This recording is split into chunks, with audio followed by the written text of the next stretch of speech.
देखिए, रूस के राष्ट्रपति पुतिन को अब यूक्रेन को हराने के लिए किसी भी हद तक जाना होगा और वो किसी भी हद तक पुतिन जा सकते हैं। दरअसल पुतिन ने बता दिया है कि जो बाइडेन और ज़ेलेंस्की जहां सोचना खत्म करते हैं वहां से उनका दिमाग दौड़ने लगता है। अब पुतिन ने एक ऐसी बात कह दी जिससे ज़ेलेंस्की की क्लस्टर बॉम्ब वाली खुशी पर पानी फिर गया है।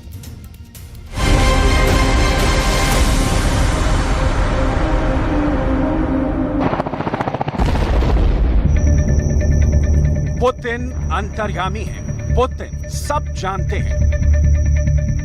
पुतिन दुश्मन की रग रग से ही नहीं, उसके बम से भी वाकिफ है।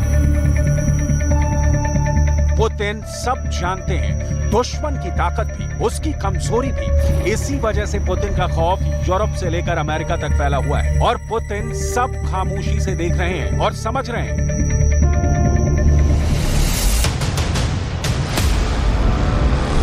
ये दावा खुद पुतिन का है। पुतिन ने यूक्रेन युद्ध को लेकर ज़ेलेंस्की से लेकर बाइडेन तक सबकी बम वाली कुंडली खंगाल ली है और उनको पता है कि ज़ेलेंस्की के पास कितने बम हैं, अमेरिका कितने बम बना सकता है और यूरोप का गोला बारूद वाला गोदाम कैसे तेजी से खाली हो रहा है।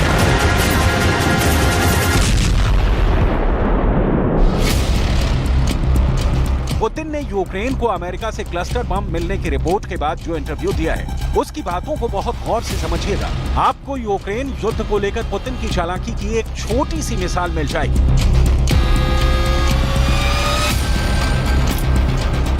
Думаю, к этому так и надо относиться. Делают они это не от хорошей жизни, а потому что у них дефицит боеприпасов вообще. Напомню, что украинская армия тратит за сутки боевых действий там, до 5-6 тысяч, скажем, снарядов 155-го калибра, а Соединенные Штаты производят 15 тысяч в месяц. У них не хватает, и в Европе уже не хватает, но не нашли ничего лучшего, как предложить использование кассетных боеприпасов. क्लस्टर बम यानी वही खतरनाक धमाके वाला हथियार जो बहुत बदनाम है।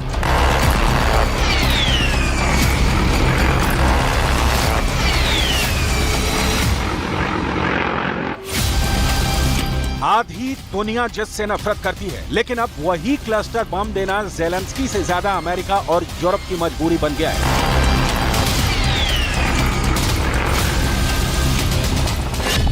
पुतिन का दावा है कि बड़े धमाकों के लिए यूक्रेन हर रोज 5 से 6 हजार तोप के गोले फायर कर रहा है।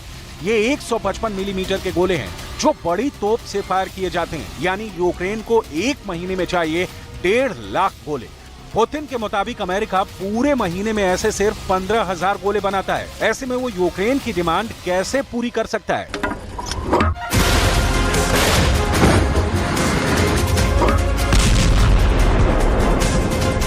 ये M777 जैसी तोप से फायर किए जाने वाले गोले हैं और पुतिन को पता है कि इतने गोले ना तो अमेरिका के पास हैं ना यूरोप के पास।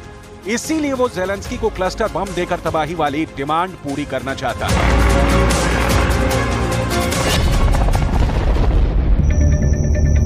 यानी पुतिन को पता है कि ज़ेलेंस्की के पास कितने गोले हैं, उनका स्टॉक कितना भरा है। पुतिन जानते हैं कि यूरोप के हथियार खत्म हो रहे हैं, नाटो का हथियार गोदाम दिवालिया होने जा रहा है। पुतिन को यह भी पता है कि अमेरिका की फैक्ट्री में कितने बम बनते हैं।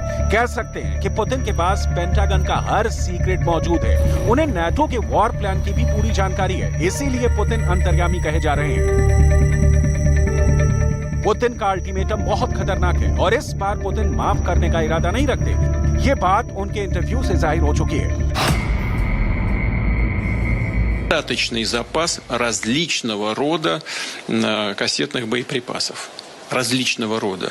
Мы до сих пор этого не делали, не применяли, и у нас не было такой необходимости, несмотря на известную нехватку в определенный период времени, и у нас тоже боеприпасов, но...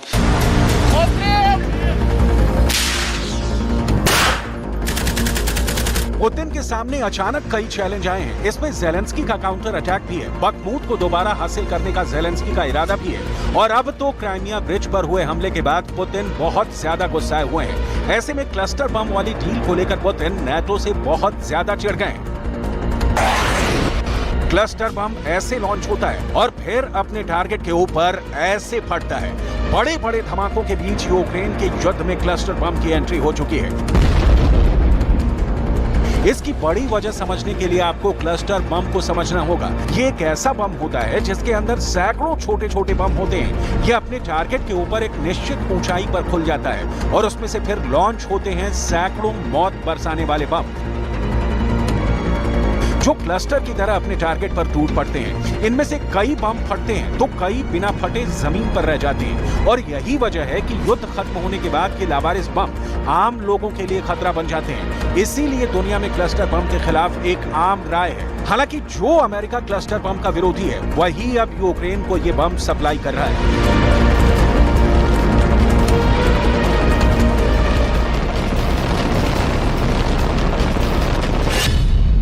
क्लस्टर बम बहुत ही खतरनाक हथियार माना जाता है। क्लस्टर बम पर 120 से ज्यादा देशों ने पाबंदी लगाई हुई है। इनमें अमेरिका भी है और इसी बात पर पुतिन ने बहुत बड़ा सवाल उठाया है।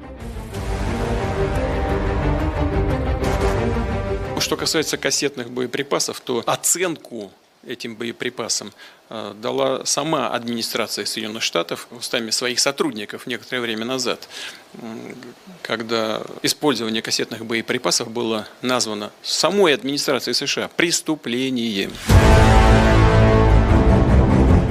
जब से बाइडेन ने ज़ेलेंस्की को क्लस्टर बम का तोहफा भेजा है उसके बाद रूस के तेवर देखने वाले हैं, क्योंकि अब पुतिन ने दिखा दिया अपना क्लस्टर बम का गोदाम। रूस और यूक्रेन का महायुद्ध, ये महाजंग अभी खत्म भी नहीं हुआ कि एक और जंग की आहट ने दुनिया को परेशान कर दिया। अमेरिका ने एक ऐसा फैसला किया जिससे ईरान को किसी भी वक्त बड़ा हमला होने का डर अब बहुत तेजी से सताने लगा है।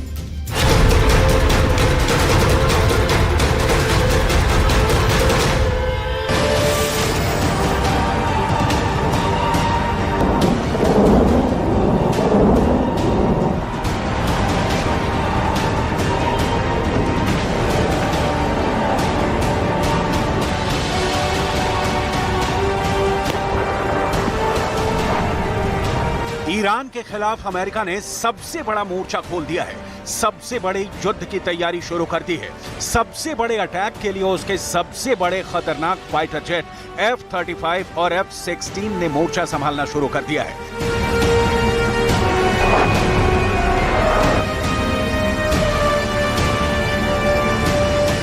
सबसे बेहतरीन डिस्ट्रॉयर USS थॉमस हटनर को मिडिल ईस्ट में तैनाती का आदेश व्हाइट हाउस से जारी हो चुका है।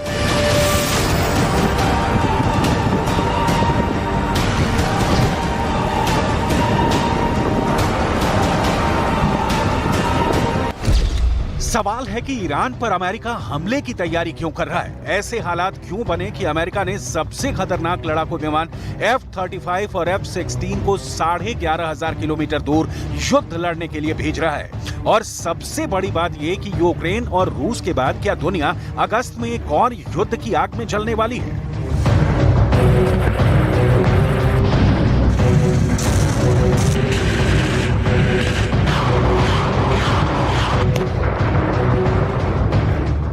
अमेरिका का वॉर प्लान बनाने वाले पेंटागन में बहुत हलचल है और इस वक्त बाइडेन अपने रक्षा मंत्रालय से रोज अपडेट ले रहे हैं। जो रिपोर्ट मिल रही है उससे लगता नहीं कि पश्चिम एशिया में एक और युद्ध रुक पाएगा।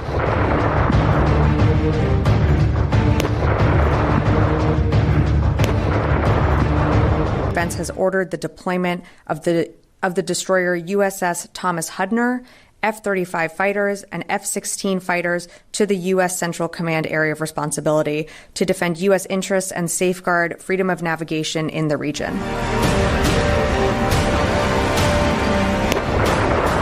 अमेरिका और ईरान दोनों एक दूसरे के जानी दुश्मन हैं। दोनों एक दूसरे से बहुत नफरत करते हैं। ये पूरी दुनिया के लिए बड़ा सवाल है कि दोनों देशों के बीच जंग हुई तो क्या होगा?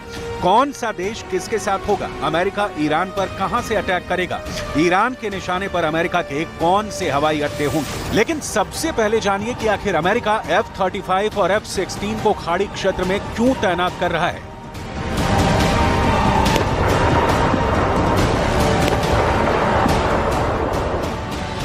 सबसे पहले आप ये वीडियो देखिए, तभी आपको आगे की कहानी समझ में आएगी। ये वीडियो 5 जुलाई का है। इसमें साफ नजर आ रहा है कि स्ट्रेट ऑफ हॉर्मुज से ऑयल टैंकर गुजर रहा है। तभी इसके पास कमांडोज से भरी बोट आ जाती है। अमेरिका का कहना है कि उसके 2 oil tanker gulf of Oman से गुजर रहे थे। तभी ईरान की नेवी ने इस पर हमला कर दिया। अमेरिका का कहना है कि पिछले 2 सालों से ईरान ने अमेरिका के कम से कम 5 कॉमर्शियल शिप को सीज किया है, जबकि कई को परेशान किया गया। आपके लिए इस वक्त ये जानना भी जरूरी है कि आखिर दुनिया के नक्शे पर ये कौन सी जगह है जहां से दुनिया के करीब 20% समुद्री ऑयल टैंकर गुजरते हैं। स्ट्रेट ऑफ हॉर्मुज ये एक ऐसा बेहद छोटा रास्ता है जहां से आधी दुनिया का तेल व्यापार होता है। कई देशों के लिए तेल इसी हिस्से से होकर ट्रांसपोर्ट किया जाता है। साथ ही दूसरे कई तरह के व्यापार भी इस रास्ते से होते हैं। स्ट्रेट ऑफ हॉर्मुज संयुक्त अरब अमीरात और ईरान के बीच एक संकरा समुद्री रास्ता है, जिसे युद्ध के हालात में ईरान कब्जा करके बंद कर सकता है। यही अमेरिका का सबसे बड़ा डर है। 160 किलोमीटर लंबे स्ट्रेट ऑफ हॉर्मुज का रास्ता फारस की खाड़ी को ओमान की खाड़ी और अरब सागर से जोड़ता है। इस रास्ते की एक जगह तो चौड़ाई महज 39 किलोमीटर रह जाती है, जहां से दोनों ओर से आते जाते जहाज गुजरते हैं। इस रास्ते पर ईरान का दबदबा है। ईरान यहां पर अमेरिका और उसके साथी देशों के कॉमर्शियल शिप ही नहीं, बल्कि उसकी महाबली नौसेना को भी अक्सर परेशान करता है। दोनों के बीच बहुत दादागिरी देखने को मिलती है। ईरान अमेरिका की नौसेना को यहां अपने लिए खतरा मानता है। यही वजह है कि अपने जहाजों को सुरक्षित पैसेज देने के लिए अमेरिका अपने सबसे खतरनाक लड़ाकू विमानों को यहां पर तैनात करने जा रहा है।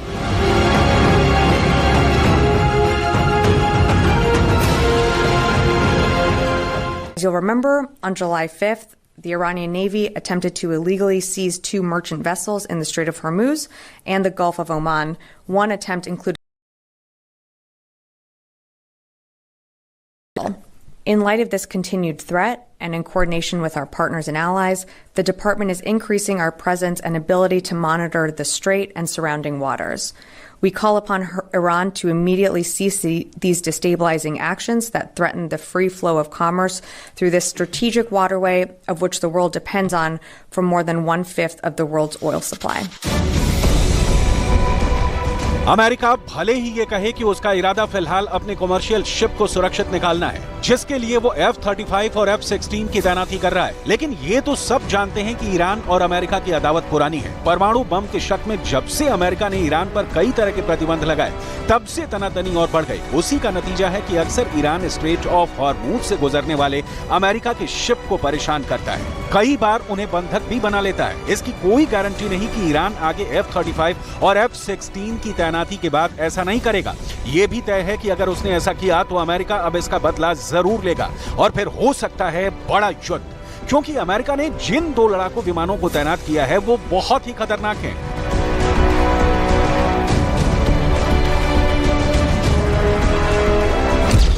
F-35 ग्राउंड अटैक के अलावा आसमान में भी दुश्मन पर वार करने की क्षमता रखता है। F-35 लड़ाकू विमान की सबसे बड़ी खासियत है कि यह दुश्मन के रेडार पर नहीं आता है। इसका फायदा यह है कि आप दुश्मन के विमान में डिटेक्ट हुए बिना ही उन्हें देख सकते हैं। इसकी वजह से इसकी बनावट। इस लड़ाकू विमान में मशीन गन के साथ साथ हवा से हवा में मार करने वाली मिसाइल भी लगी है, जबकि F-16 बहुत दूर से दुश्मन के लड़ाकू विमानों को डिटेक्ट कर सकता है। इसकी ज्यादा रेंज कॉम्बैट मिशन में अहम रोल अदा करती है। युद्ध हुआ तो कौन किस पर भारी पड़ेगा? खाड़ी देशों में अमेरिका के कौन से सैनिक अड्डे हैं जहां से वो ईरान पर अटैक करेगा, और ईरान पलटवार के लिए क्या तरकीब अपनाएगा? आपके लिए ये जानना भी जरूरी है। ईरान के आसपास अमेरिकी सेना की कई मिलिट्री बेस हैं और इनमें कुल 40,000 से ज्यादा अमेरिकी सैनिक तैनात हैं। इसमें कुवैत में 10 सैन्य अड्डे हैं और यहाँ अमेरिका के 13,000 से ज्यादा सैनिक हैं। बहरीन में अमेरिका ने 12 अड्डे बनाए हैं और यहाँ उसके 3,700 से ज्यादा फौजी तैनात हैं। सऊदी अरब में अमेरिका के 10 मिलिट्री बेस हैं, यहाँ 3,000 अमेरिकी सैनिक तैनात हैं।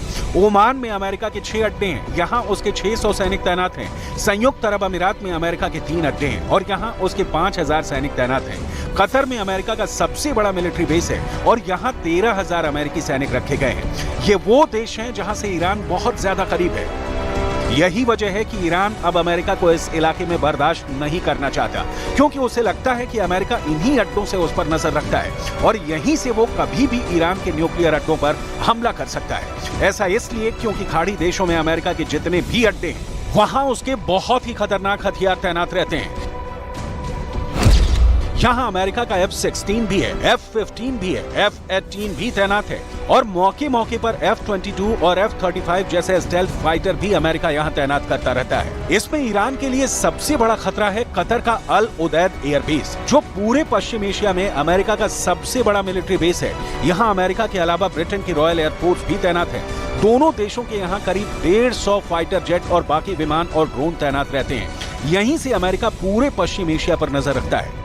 ये तो हुई अमेरिका की मिलिट्री पावर, जो दुनिया में सबसे शक्तिशाली है। अगर अमेरिका और ईरान में युद्ध हुआ तो वो इन्हीं जगहों को अपनी सैन्य गतिविधियों के लिए इस्तेमाल करेगा और ईरान पर हमला करने से पीछे नहीं हटेगा। लेकिन अमेरिका हमला करेगा तो ईरान क्या करेगा, उसकी तैयारी कैसी है? यूक्रेन युद्ध में ये तो पूरी दुनिया ने देख लिया कि ईरान एक बड़ी ड्रोन पावर है। उसके दिए ड्रोन से रूस ने यूक्रेन का क्या हाल किया, ये सब जानते हैं। अब आप उसकी सैन्य ताकत भी जान लीजिए।